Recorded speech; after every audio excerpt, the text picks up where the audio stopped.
Bismillahirrahmanirrahim. Assalamualaikum warahmatullahi wabarakatuh.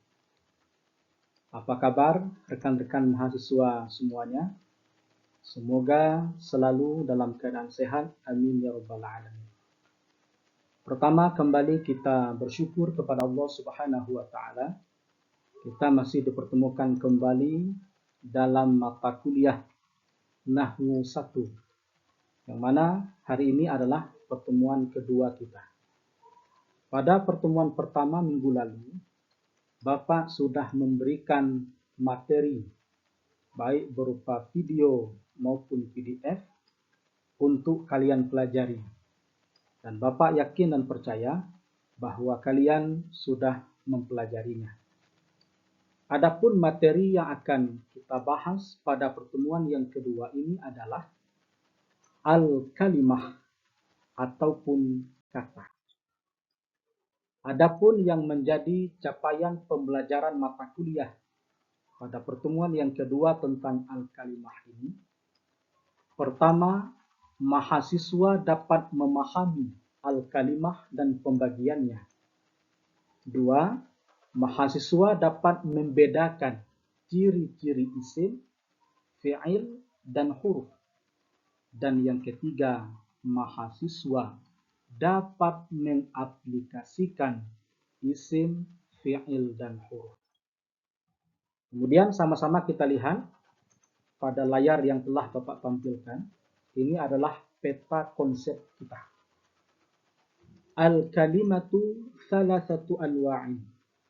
Al-kalimah atau kata terbagi tiga. Pertama, al-ismu, isim atau kata benda. Dua, al-fi'lu, fi'il atau kata kerja. Dan yang ketiga, al-harfu, huruf ataupun kata sambung. Kemudian dapat sama-sama kita lihat pada layar yang sudah Bapak tampilkan ini, al-amthilah. Jadi kita mulai dari contoh-contoh. Kemudian kita akan mengelompokkan ini yang termasuk isim kata benda, fi'il kata kerja, dan huruf kata sambung. Mari kita lihat contohnya satu persatu. Kataba Muhammadun risalatan. Muhammad telah menulis surat. Yang kedua, Zahaba Aliun ilal jami'ah.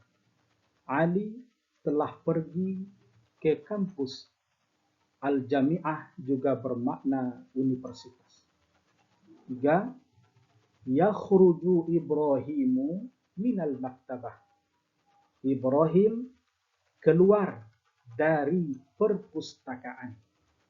Empat, ya Ahmad udkhul ilal fasli.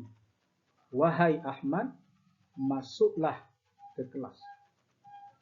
Lima, ar-risalatu tawilah. Surat itu panjang. 6. Al-jami'atu wasi'ah. Kampus atau universitas itu luas. 7. Al-maktabatu kabirah. Perpustakaan itu besar. 8. Ahmad mahirun.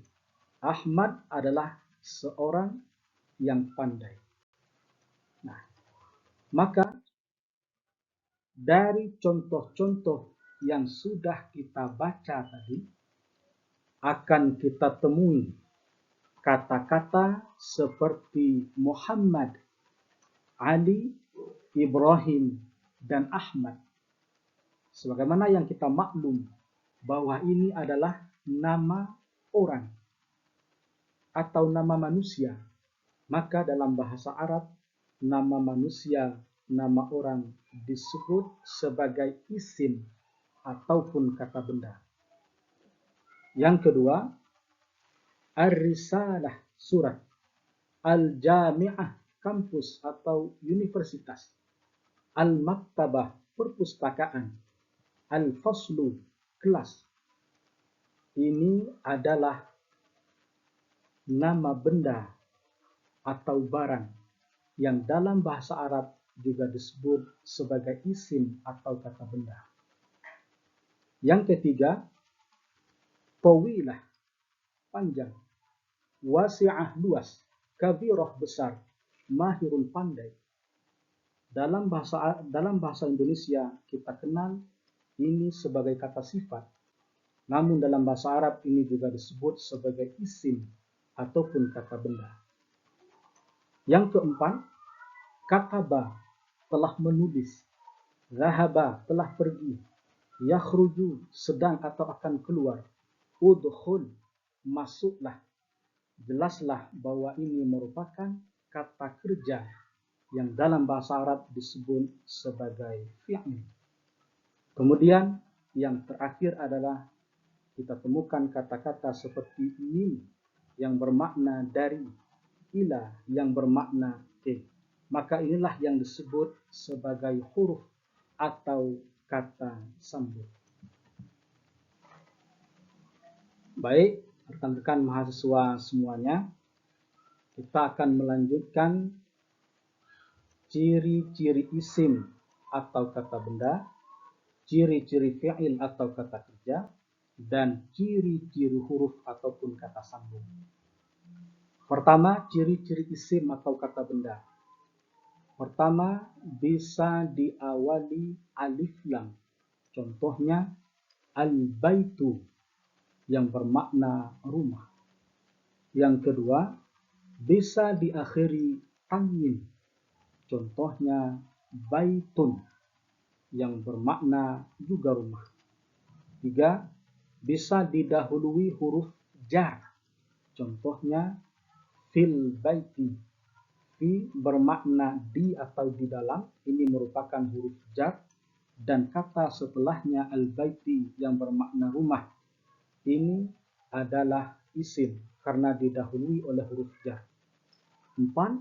Bisa didahului huruf qasam atau huruf sumpah. Di antara huruf qasam itu adalah huruf waw. Contoh, wallahi, demi Allah. Maka kata setelah waw dalam kalimat ini adalah isim. Kemudian yang kelima adalah menunjukkan nama orang, hewan, tumbuhan, benda, tempat, waktu, dan sifat. Itu semua merupakan ciri-ciri dari isim ataupun kata benda. Kemudian, adapun ciri-ciri fi'il atau kata kerja, pertama menunjukkan suatu peristiwa atau kejadian pada waktu tertentu. Contohnya, zahaba, telah pergi, yazhabu, sedang atau akan pergi, izhab, pergilah. Yang kedua, bisa didahului huruf sin atau saufa untuk menunjukkan waktu yang akan datang. Contohnya, saufa yazhabu, akan pergi. Ketiga, bisa didahului huruf qad.